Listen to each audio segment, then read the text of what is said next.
Hey there. We at the OER Project are very proud to bring you a virtual conference for social studies teachers everywhere. But we would be lying if we said we didn't miss the real thing. You probably miss it too. At a real conference, you actually get to see your community in person. Plus, there's often mini muffins, which we love. But those organizations that rely on conference fees for all the amazing work they do all year, they need your help right now. So please, I'm talking about the NCSS, the local state council on social studies, and the World History Association. All of them have websites that you can go to and you can join, or you can renew your membership or donate money. Please keep this community strong. And when it's safe, we will see you at the next conference.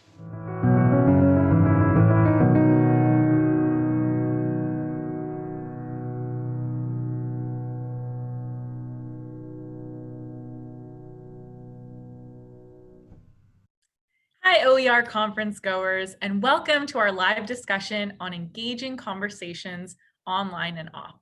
As educators, we know that classroom discussions can be both the most challenging and the most rewarding elements of our teaching.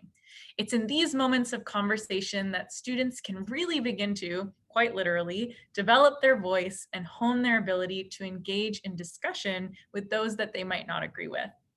Of course, the ability to engage in civil discourse is not just important for enriching classrooms, it's vital to participating in a democratic society. And who are we kidding? Many adults still struggle with this skill. So how do we help foster these kinds of discussions with our students? Our live discussion participants have a lot of insight on this important and timely topic, and I'm delighted to introduce them. First, we have Milton Reynolds, our session moderator. Milton is a career educator, author, equity and inclusion consultant, and activist.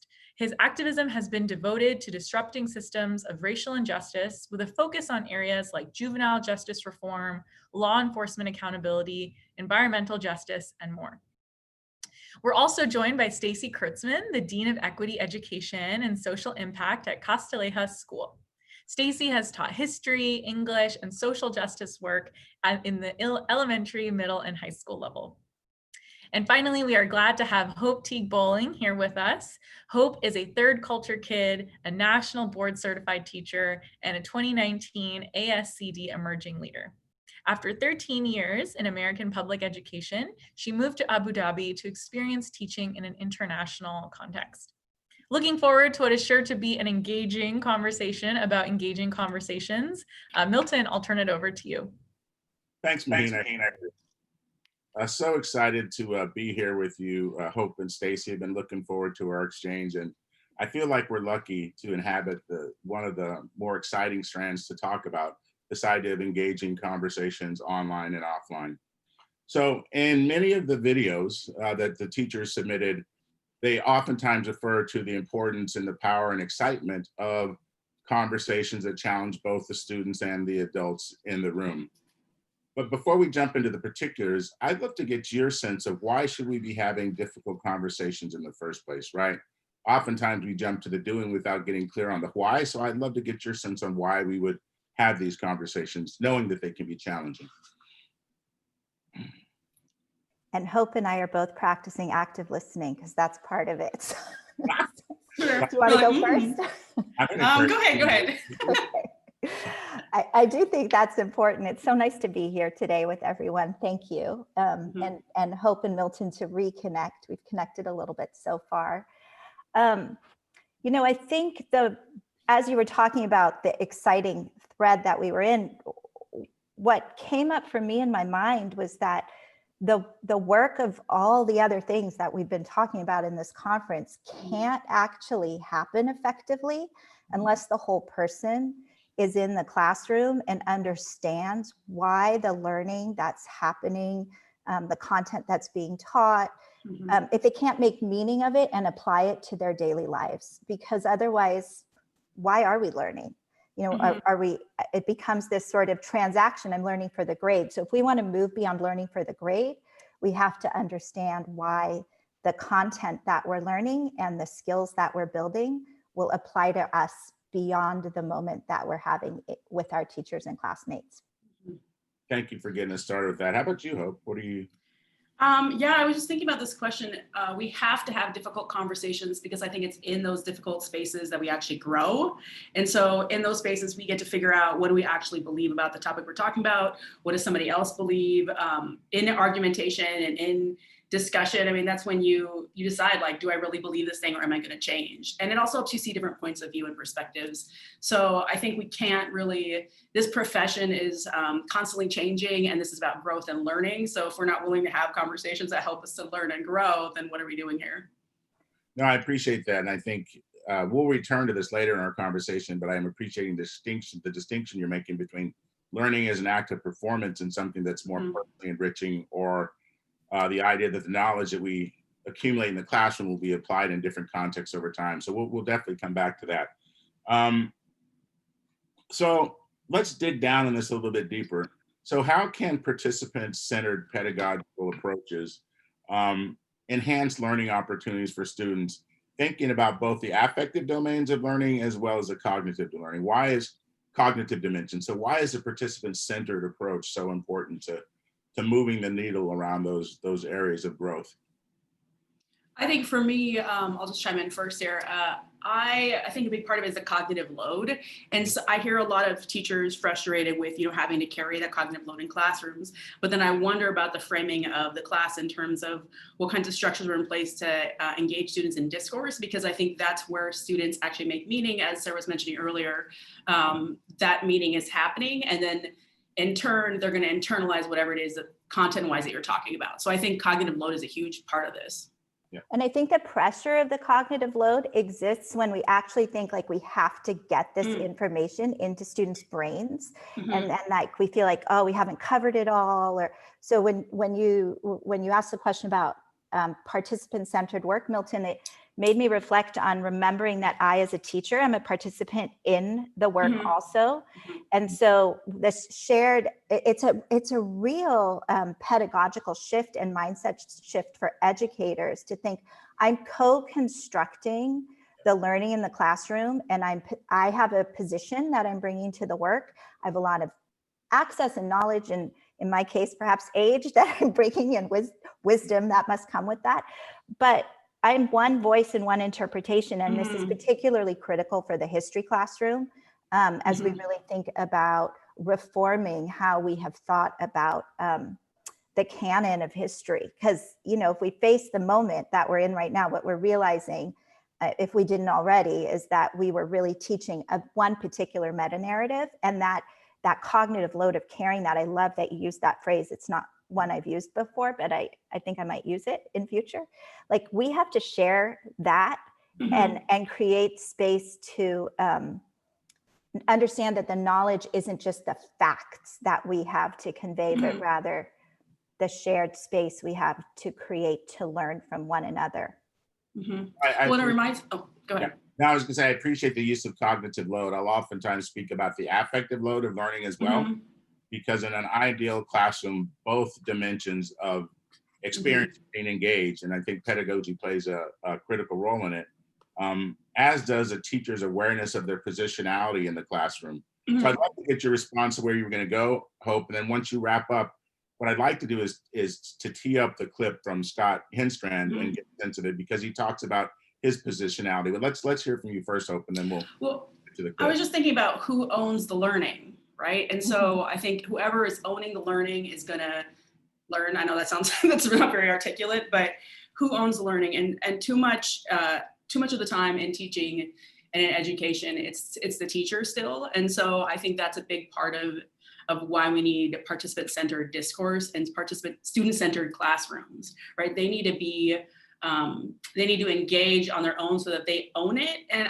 honestly, I don't know if it's too early to bring up white supremacy and colonialism, but I think that's part of this conversation as well, in terms of like traditional education, where the teacher knows everything and you're just going to take it, you're going to accept it, and you can't challenge it. And I think we need to look at that differently. I feel like it's like hundreds of years too late to bring it up. So good for you for bringing it up. There you go. I was going to say it's never too early, but we can return to that after the Scott Hinstrand clip, and then we'll talk about the role that plays in shaping not just classroom discourse, but what we tee up in terms of content and a variety of other things. So let's roll the clip.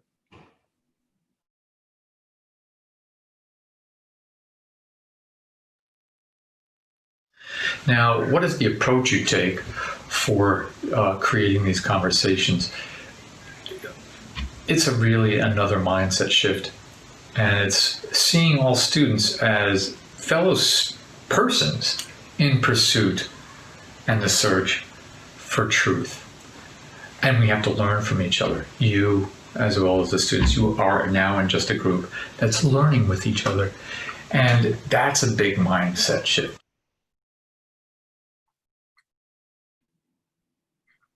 So yeah, I mean, Scott speaks to a little bit of repositioning himself as the teacher, as a co-participant in the learning rather than being the sage on the stage, which is probably the way most of us have been schooled to think about teaching. And I know that both of you have committed to a student-centered practice. So why did you choose to decenter yourselves in the classroom? And what have you observed to be the benefits for yourself, but also for your students as you decenter yourself, so that they're not performing for you, but actually you're creating the context in which they're doing shared meaning making together. Does that make sense? Yeah. Stacey, you want to jump on that first, and we'll pivot to Hope? Sure. I think I'll speak to two experiences because I do think it's our own experiences that shape why we make changes or inspire us to change. And I think like that's a useful thing for all of us to do and take time to sort of think, what are the moments that have shaped our teaching, and do we need new moments even? I have two moments. One, I remember, Milton knows the story, but I remember going to see my mom teach, who's an English teacher, and she, I was listening, I don't remember what book it was a group of 8th graders, and I was an English major, and she'd posed some question, and they were taking forever to like get to the point that I knew she wanted them to get to. And I thought, does she not know how to tell them what the answer is so we can move on to the next question? And then a few minutes in, and I was impatient about it. And a few minutes in, ultimately some boy said what I'd been waiting for her to say. And I watched the whole room take note in a way that frankly they would not have paid attention to if she had said that. And so that was the first epiphany where I realized like the student voice and the student hearing your classmates examine something and have aha moments is really empowering, and also you remember it better. So there was that first piece. So, and I do feel like this is scaffolded in the sense that, like that was like my beginning learning. Oh, students need to uncover for themselves. And I suspect that most people watching this webinar have taught for long enough that they're like, yeah, we all figured that out, Stacey. But I think that's sort of worth paying attention to, what happens when the student teacher facilitates the moment.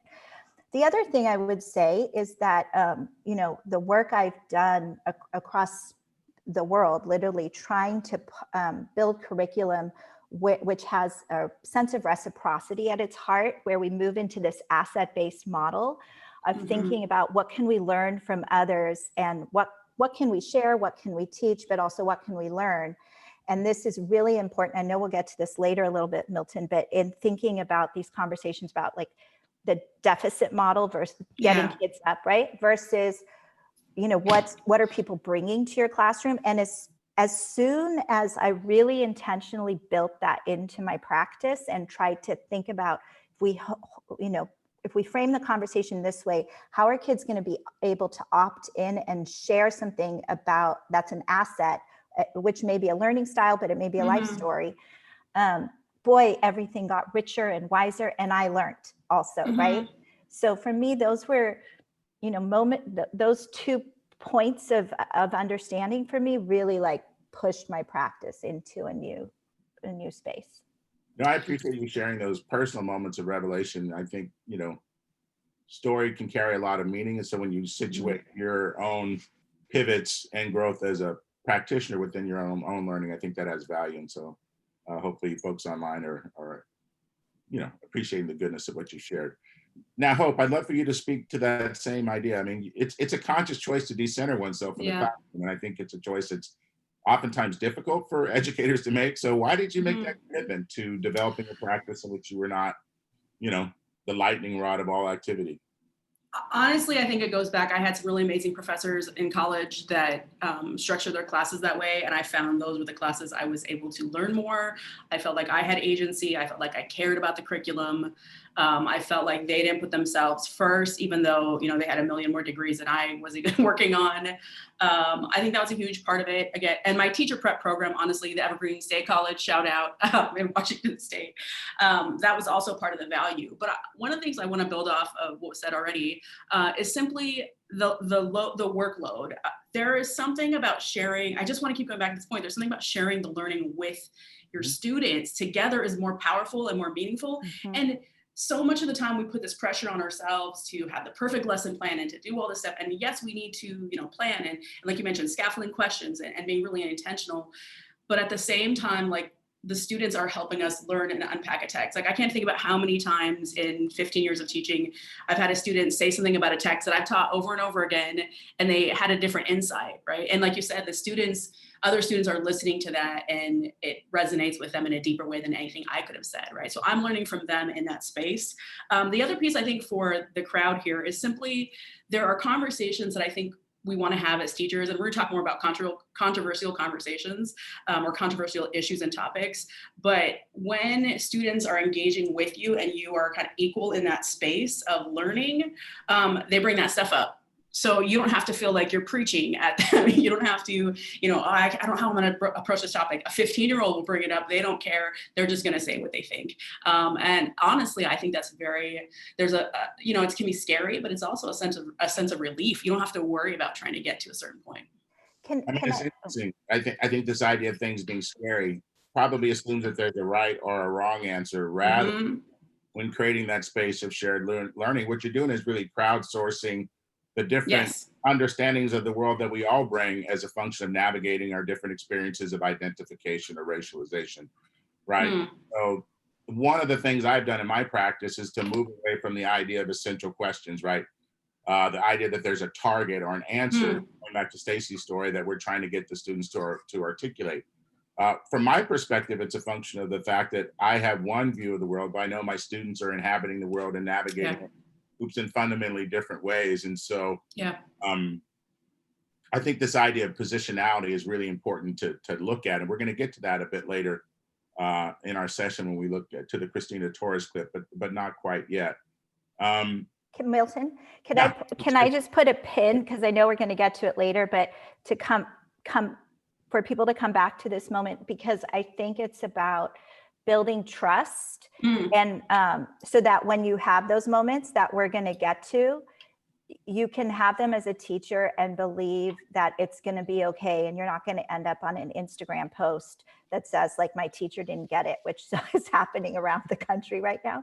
But and so I just want to call that out for people and put a pin in it for when we get to the positionality piece, because I feel like that's what Hope was talking about when she said, you know, when you create that space, you do it incrementally, and then you learn about it. It's like, you know, dating. You don't go on your first date usually unless it's a really, really good one. And, so anyway. So I appreciate you centering trust, because I think trust is a critical thing to think about in the classroom. How do we cultivate trust? What are the consequences of eroding trust? But I'd love to think a little bit about practice and pedagogy. You know, I've been in teacher education for, I don't know, probably the last 20 years of my practice. And before that, I was engaged in it on different levels.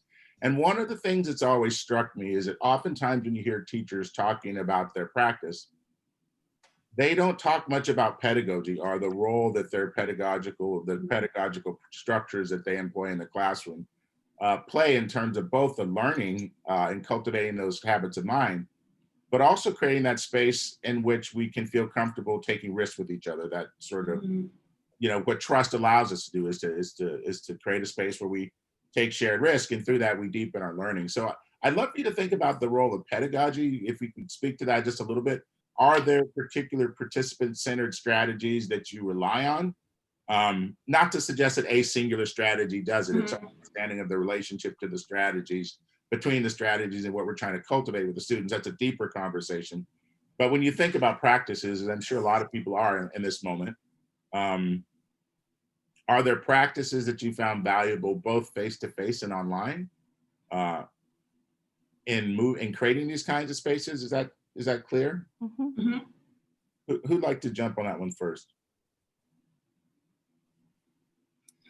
I have thoughts. Do you want to jump? Yeah, go for it. No, Okay. go for it, and I'll build off of it after. Well, I guess where my mind immediately went is to something I've actually recently been paying a lot of attention to, and that Allison Park and I talk about in our talk on this thread, which is the Robin DiAngelo, the Sensoy and DiAngelo article that I think we could probably link or send somewhere. But that's really about paying attention to what norms you're setting. First of all, making time to set norms, but then also, so we can come back to white supremacist culture here now, also really thinking about the norms that we've used that perhaps we thought were the great equalizer that ultimately shut down the classroom for some people. So an example of that for me is this, like, speak from the eye. I mean, how many of us, or at least I'll say for myself, thought like, well, that's important. Like, don't tell someone else's story, like tell your story, and then obviously be open to someone else's story. Don't judge their story like that. But your story is important. And then what this piece did for me was complicate my understanding of the power dynamic in the classroom and really name that speaking from the eye feels different for different people in a classroom that's constructed with feel comfortable to me. And I'm doing my very best work. Like, I want it to feel comfortable. Like, what does that mean for me? Well, I've come to realize what's comfortable for me, right, is not comfortable for everybody else. Yeah. So I think that's a really important pedagogical shift in, well, practice and then shift is set the norms, and no class is so self-actualized or so worthy that they don't need norms.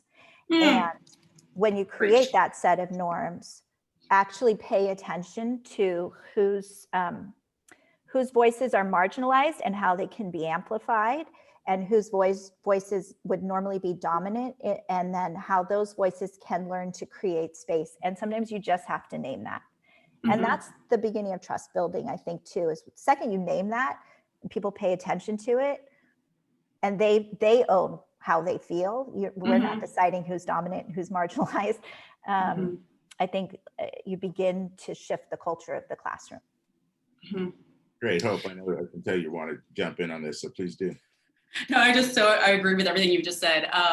That norm saying, right? Like, it doesn't matter how great you think the class is, great, whatever that means. No, how old and mature the kids are, like even adults, honestly, let's be honest, in our PDs, we need to set norms and expectations for being in and for having difficult conversations or any kind of conversations. I think one of the things I did when I first started teaching was just kind of a little bit more of the dictating norms, like we're setting them together, but really, like, I have the 4 that I want to use and I'm gonna get you to say it.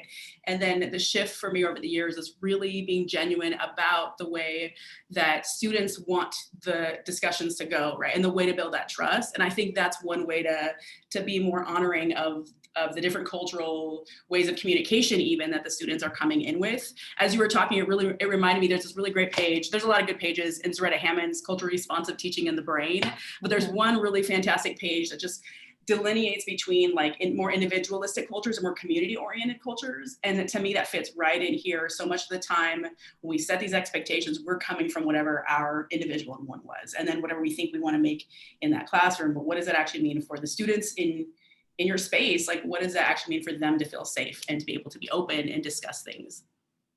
Yeah, no, I appreciate you sort of highlighting the fact that we might have different experiences or different levels of comfort entering a conversation, but also different objectives or goals for being in that conversation, right? And I think, again, I go back to this idea of drawing a distinction between learning as an active performance in which I am answering questions to receive the affirmation of the teacher, versus I'm engaging in meaning making with my peers out of a desire to solve the questions that I'm trying to answer or the problems that I'm navigating. Moreover, that if we think about learning as an ongoing process, we have to understand that our students will be applying knowledge in different contexts over time.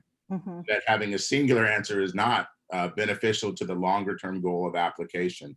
The contracting idea is super interesting to me as well, because I think in many cases, especially when we take into account the demographic mismatch in terms of who's in front of the classroom, Right. who's in the seats, is that I would argue, and I think Cento and D'Angelo make the argument that oftentimes those norms are constructed to preserve the safety or the comfort rather of the teacher, rather than to serve the purpose of the students. And I think, to your point, Stacey, I think, Hope, you've both spoken to this, oftentimes the universal conversation is actually centered around whiteness, and whiteness is not named.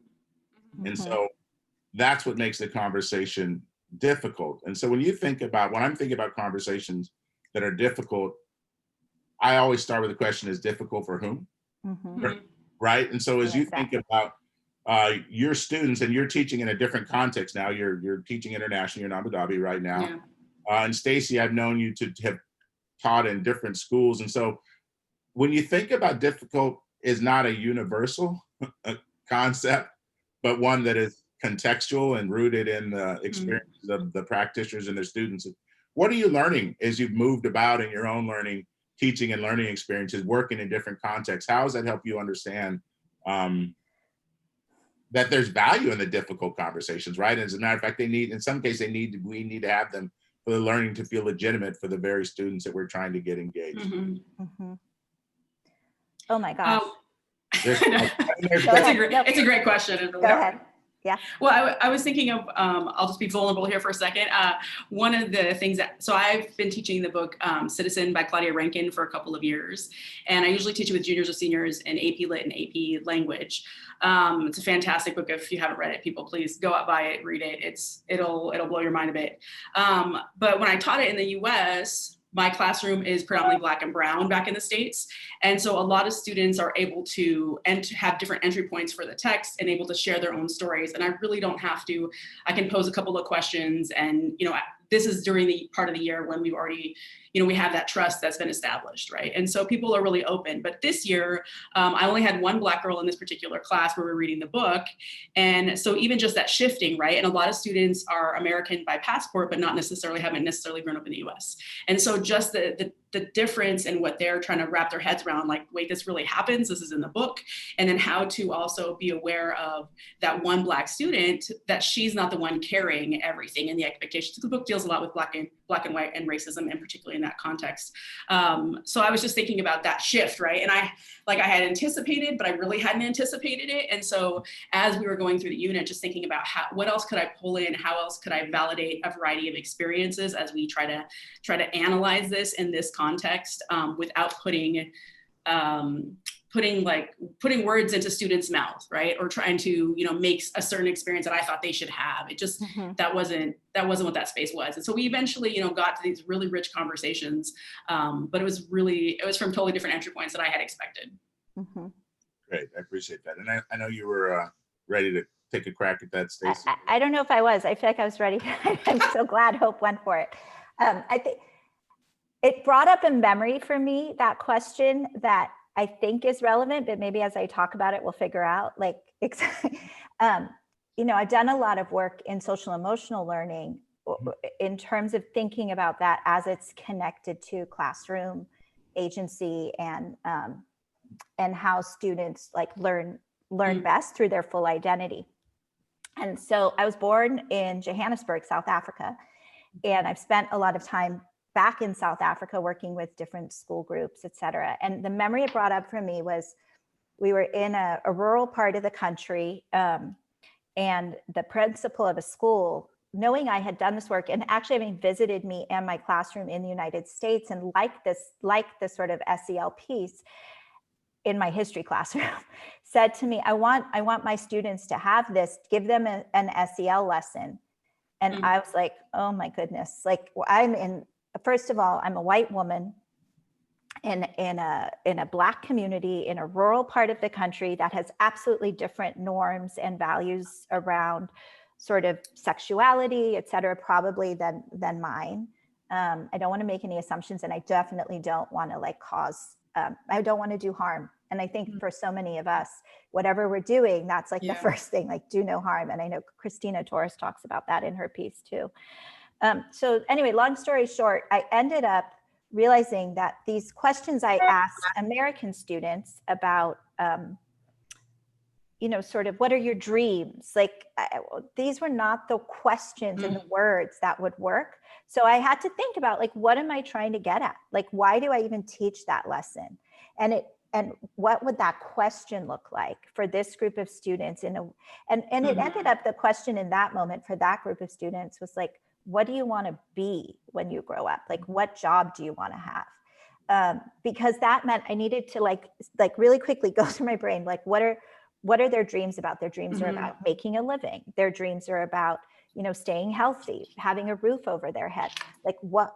So I tried to find a question where I wasn't imposing my values, but I could give them a space to articulate what was important to them. So I think, Milton, that was my, oh my gosh, where it brought up for me this memory of like a really intense moment where I had to deliver on a request quickly and acknowledge that I didn't necessarily have the wherewithal to do it in a profound way. And so I had to really pay attention to what I didn't know before I could offer a space for the students.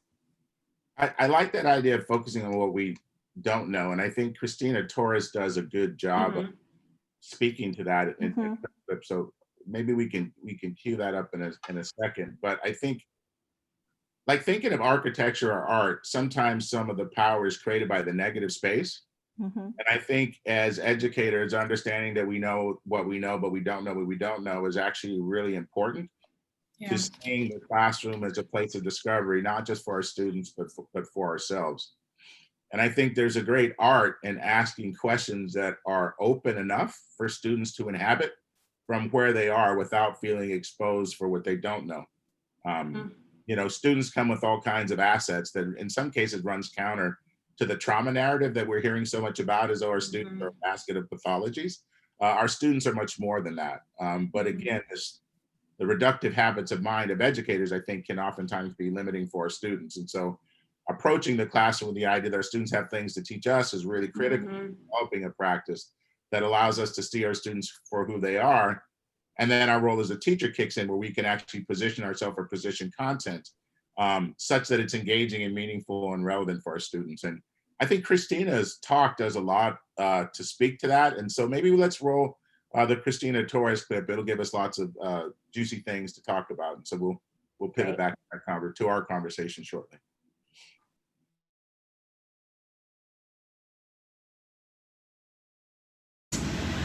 I've long advocated that teachers should have difficult conversations and face controversial topics in education and social justice head on. I still fully believe that's true, but I also acknowledge that you really need to be prepared for that conversation and execute it well for it to be really meaningful for students. That doesn't mean that we don't have the conversation. It means that we need to consider whose voice we center and how. So let's consider, for example, if I wanted to have a conversation around the history of the N-word and why non-Black people shouldn't use it. Since I'm not Black, I can't imagine what it's like to grow up with that word and all of the difficulties and nuances that surround it. I also can't imagine the generational trauma that comes with segregation and slavery that are also tied to that word. And I would be upfront with that with my students, that I would never presume that I was the best person to lead a conversation around this, but that I also knew that we needed to have a conversation around this. And so that means that I needed to do the research and self-work to ensure that what I was doing was actually helping students and not either further burying them in levels of systemic oppression or perpetuating harmful myths about Black people. That's such a good clip, and one I like to think about quite a bit. And I know that both of you have thought a little bit about it. So maybe we'll start with Stacy this time and then pivot to Hope. What about Christina's clip resonates for you, or how do you connect her clip to your own practice? I think as I listen, I don't know if this is going to feel like a non sequitur to the people listening, because I've listened to her whole talk, and so I was remembering parts of the whole talk from that clip. Yeah. The piece that I kept thinking about as I was listening to her was this notion of engaging in conversation to learn, not to convince. And that we live in these false binaries, and the American way for a lot of classrooms that I have been privileged, frankly, to see, because teaching is an art and everybody's practicing. But the debate is the format through which we do so much. And it goes back to this individual versus the community sort of notion. And so when I think about what Christine is talking about and conversations about that are hard, like that's the other thing I thought about, was like, wow, she really went for it to choose a topic, right? Like that's the topic. And where you sort of don't understand, especially like, well, I'm coming from a place of like wanting to help you reclaim the word, or I'm reclaiming the word and it's my word. Like there are multiple perspectives. And when you just own the multitude of perspectives, you sort of realize, I gotta get the conversations out of the debate mode and the binary mode. And there's who's actually going to convince someone. And we just have to create spaces where we can sit in that curiosity about why people have different ways of engaging with it. And then actually you're more likely to come to a shared understanding through that process, I think. But that's what it brought up for me. Yeah, holding that space open so that we sit in the dissonance can be really generative, and that we don't have to reach consensus. And in some cases, part of the goal is to learn that we may not see consensus because we have fundamentally different understandings. And I think that runs counter to the norms of many classrooms and the structure of education, which itself is rooted in eugenic sets of assumptions about ability. And in some ways, it imposes hierarchy by ascribing certain notions of fitness to certain students with pretty much categorical consequences. Just to close the loop on that, and it's like, as a teacher, it's like, how do you grade that conversation? So I think that's where it gets really tricky, because you're like, okay, I'll create that space. That's really good. And not to put a grade on participation. And by the way, somebody's not participating and there's probably a really good reason, and I can see their wheels spinning, but if they don't open their mouths, like, does that count? And so I just want to name how hard that is in the system that's designed not to support this kind of pedagogy. Yeah, I couldn't agree with you more. I think we're in this moment of quantification. It's important to understand that not everything that is valuable can be measured. Not everything that's measured is necessarily valuable. And I think it's a healthy tension for us to hold as educators. Hope, I'd love to get your take on this. Well, I wrote down a lot of notes on this one. I was thinking a bit about just what Christine is emphasizing around taking risk ourselves. And so sometimes we think that someone else can do it better. And so we're like, oh, person of color friend, come help me do this thing because I need to talk about this thing. And I don't know, but I could have Googled it. And so teachers Google, use Google, it's your friend, and find some resources. There's amazing stuff out there, teaching tolerance. I mean, there's phenomenal anti-racist curriculum that's being developed. Milton Reynolds. Protocols. I mean, yes, yeah, thank you. Yeah, exactly.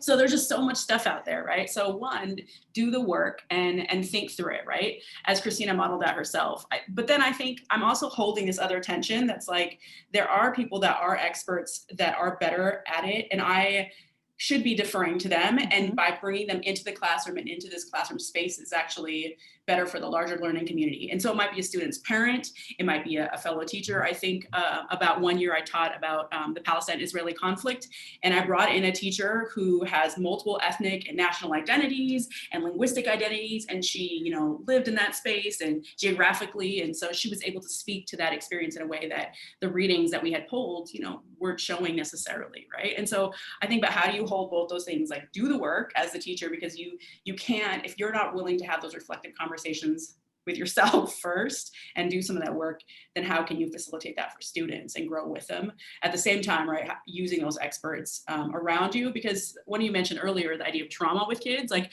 I just think over and over again how much well-meaning, and I'll just say white women, female teachers, we go into something and we thought we planned it, and then we're just like re-traumatizing our students over and over again. And I laugh because it's like, what else? It's just so awful. But that's also part of this conversation, I think, as well. I think what you're talking about also is modeling. I saw a question earlier in the chat about like, well, how do we support marginalized voices to be engaged in when, and I think we have to model being vulnerable. Yep. And part of that is asking for help and bringing in other sources and just making it the norm that there are a whole plethora of perspectives that need to be in the room and need to be in the discussion. And there is no hierarchy of knowledge. Like there's just some people use Google better than others. No, I'm just kidding. But I think getting over this sense that like the facts and having the facts at your fingertip actually make you smart and prove that you are worthy of the conversation. Like as soon as you get over that hurdle and model it yourself, it like empowers everyone in the room to say, okay, whatever's going on in my head matters right now. Yeah, no, I really appreciate that. So one thing to think about right now in this current moment is that as a society, and in some respects as a globe, but particularly what's happening on the local front, is that people are waking up to the horrors of white supremacy, right? It's not as though some people haven't been inhabiting that conversation and been well aware of it for millennia, but in fact, some people are waking up. And for me, it feels like to some degree, the strictures of our colorblind conditioning are beginning to loosen our fray. And as a function of that, people's attention is focused on structural and systematic patterns of deprivation and devaluation. I was struck that in Christina's talk, rather than saying her students are, again, this basket of pathology, she was actually able to speak to the social, political, and economic context that situated her students differently. And as a function that they knew the world differently, right? So as teachers are coming back into classrooms, some of them are already back, we know the conversations about what's taking place in the streets is going to be on the front burner. And to avoid it is to suggest that it doesn't matter. But there's also the risk of entering it poorly, you know, or in a performative way in which we're showing up as though we've got it, when in fact, if the conversation is new to people, there's really a lot of heavy lifting that they have to do and understanding to really fully inhabit that conversation. So I'm wondering, as you think about your transition back into the school year, whether you're thinking about your students' hope or the work that you're going to be doing with your staff, Stacy, what's some advice that you have for practitioners about situating themselves in this moment? Is that, how are you going about that? And are there some things, or approaches you can share? You know, I'm not looking for quick fixes because there aren't any, but I'm wondering about the things, the ways in which you're planning on attending to these issues as you return.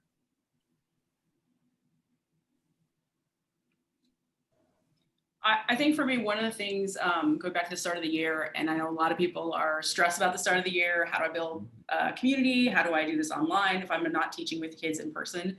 How do I convey emotion while wearing a mask? I mean, we're all in different boats here in that sense. But one of the things that is really important to me is to write it's not rocket science. Like I write a letter to the students each year, just laying out like a little bit about who I am, but also some of my values.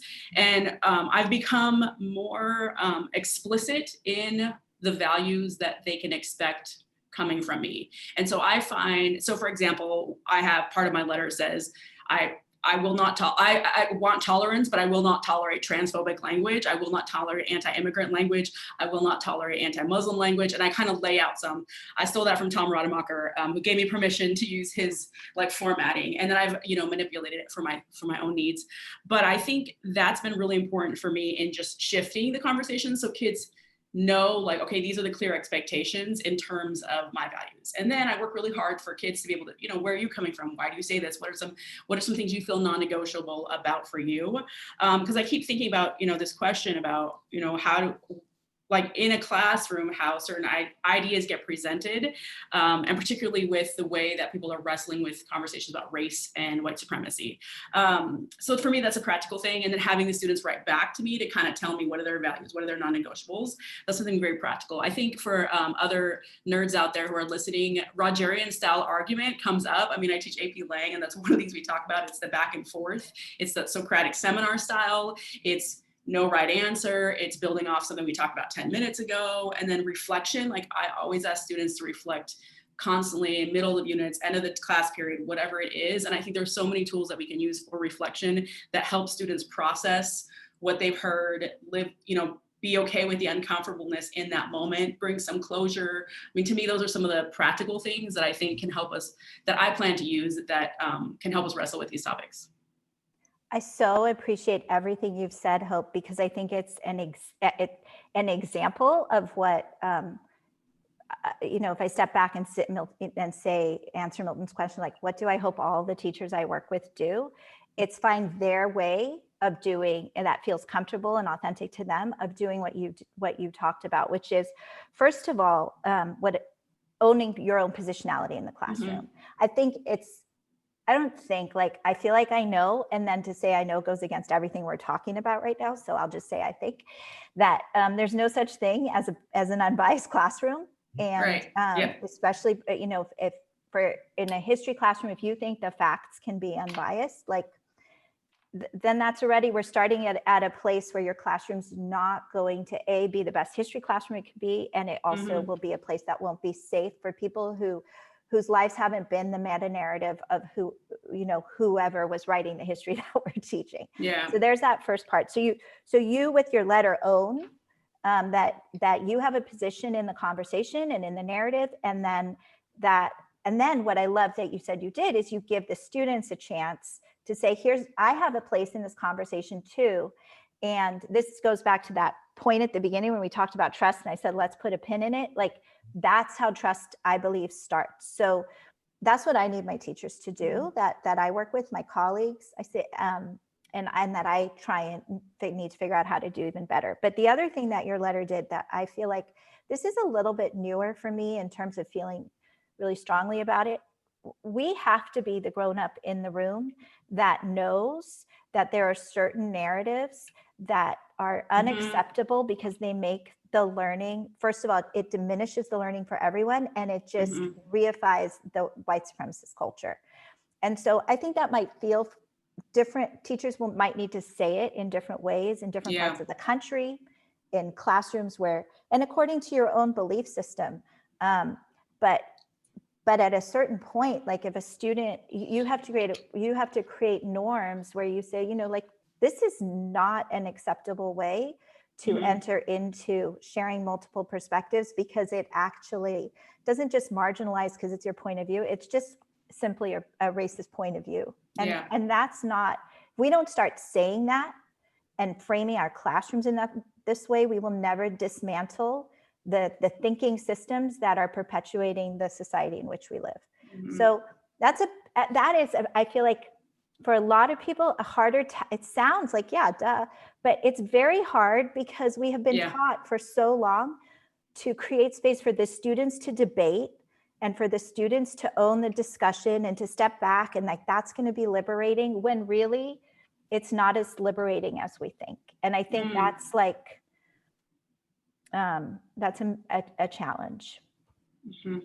Well, I think we have to have courage in that space too, right? So as you're talking, I think about all the ways that I've messed up over the last years of teaching, right? In the moment where I felt like I came into, too strong with a kid in a room, and I was like, oh man, shut this down. And then that didn't work out. Or other times where I was like, oh, it's not that bad. And I'm tiptoeing around, right? And so I hope that with time and, wisdom and expertise and reading, that I've gotten better at that, right? So how do we say in that moment, like, this is not okay? And I don't want to say necessarily like fix your mouth, but like, what's a nice way of saying that with your classroom, right?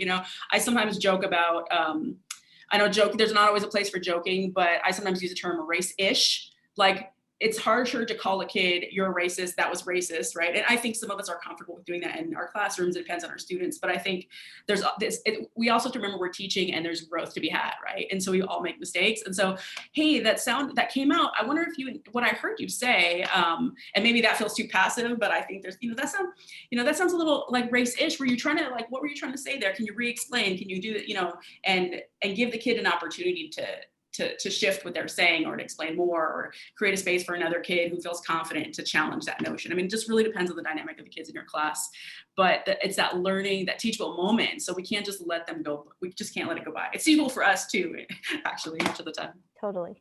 I mean, it's interesting because there's a tension between making statements that we're not going to tolerate certain kinds of ideas and actually interrogating them. And I think it reminds me of an article that a buddy of mine, Glenn Adams, who's at the University of Kansas, wrote, looking at the cultural psychology of racism in education. And in that article, he refers to some of Charles Mills' work specifically referring to the epistemologies of ignorance. And he goes on to state that oftentimes we think about ignorance as a absence of knowledge rather than a commitment to a certain kind of knowledge.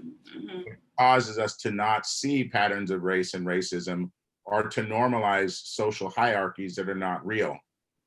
And we know that in the recent years, certainly since the election, there's been a lot more comfort with people articulating ideas that we can definitely, from historical perspective, trace back to white supremacy. And I think, so for me, as we're starting to sort of close down, recognizing that we're in a moment in which the language of white supremacy is being lifted up, how do we create spaces for our students, as well as ourselves as educators, to learn to inhabit or grow into the space of being comfortable talking about issues while we're learning on our feet, knowing that the reality is all of us are going to have to attend to these issues moving forward. I think demographic shifts within our nation, increasing economic hardship, a variety of things, are going to force us into being into some conversations that we've as a society managed to avoid at terrible cost.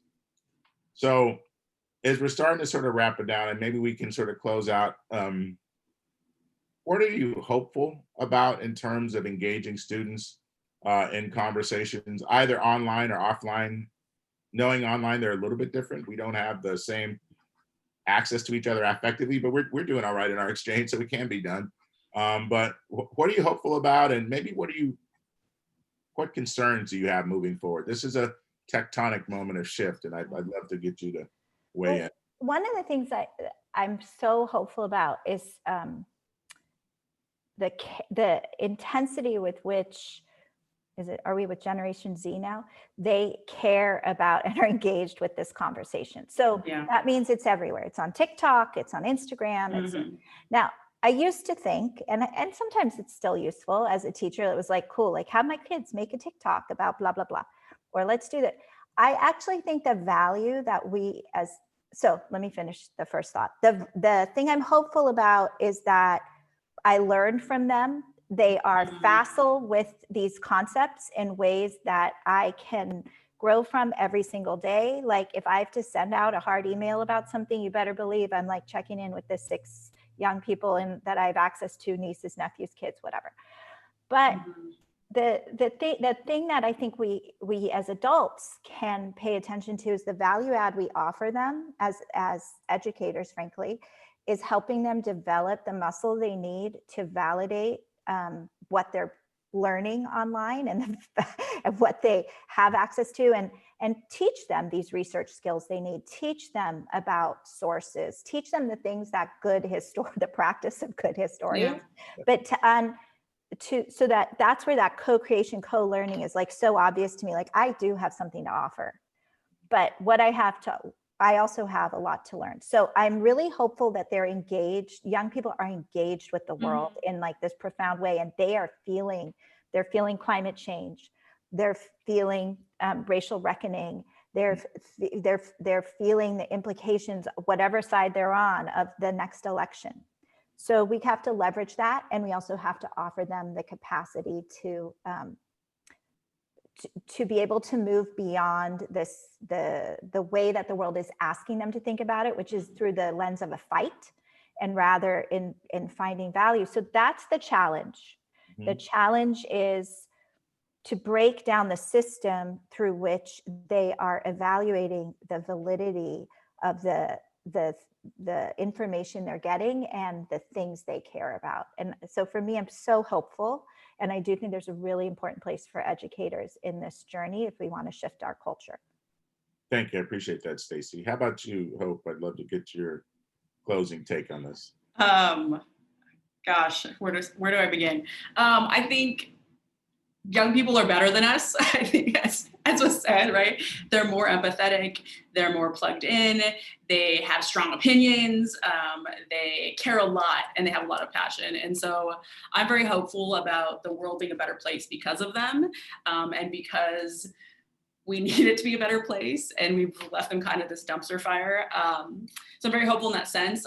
I guess my concern maybe is just that they'll have the opportunity to do that. I guess that adults will step aside and and pass it on and come beside them or behind them. I don't know, whatever metaphor you want to use in terms of support and agency and community. But I think we do need to step aside and let young people lead in this work and in these conversations, whether we're talking about climate change or anti-racism or whatever it is. So I have both hope for that and also concerns whether or not we can do that.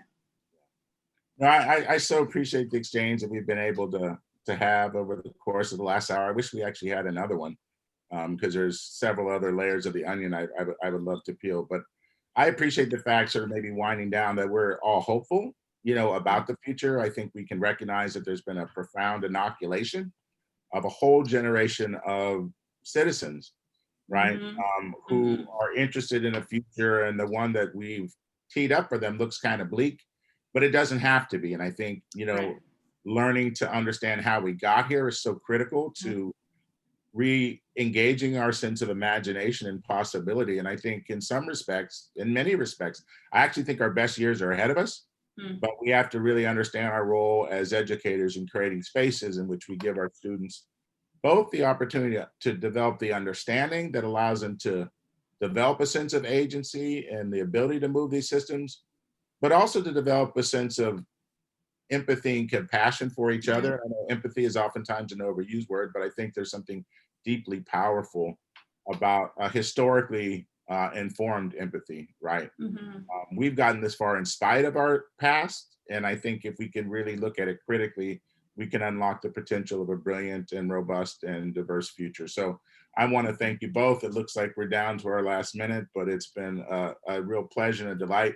I know I'll be in continuing conversations with you, Stacy, and I hope stuck with me. And I hope that we get to continue the conversation. It's been a delight to meet a fellow traveler and somebody who's equally passionate about creating legitimately rigorous and challenging, but mutually beneficial learning spaces. So thank you both. It's really been It's been great to meet you, Hope. Yeah, thank you so much. I appreciate you both. Thank you. Just to add on to that, thank you so much to all three of you for that amazing live discussion on engaging conversations. All of it resonated with me, but something that stuck out was that call to be genuine about building trust and shared norms, which in turn enables us to have these difficult but necessary conversations. So important, and we so appreciate your thoughtful ideas in general on elevating and empowering student voice. Thank you. Thanks for the opportunity. Yeah, our pleasure. So with that, our next session today is our third keynote by historian Uhuru Williams. We'll return at 1:30 Pacific, 4:30 p.m. Eastern for his presentation on how we might use the concept of scale to reevaluate and better understand certain historical events. You won't want to miss it. See you very soon.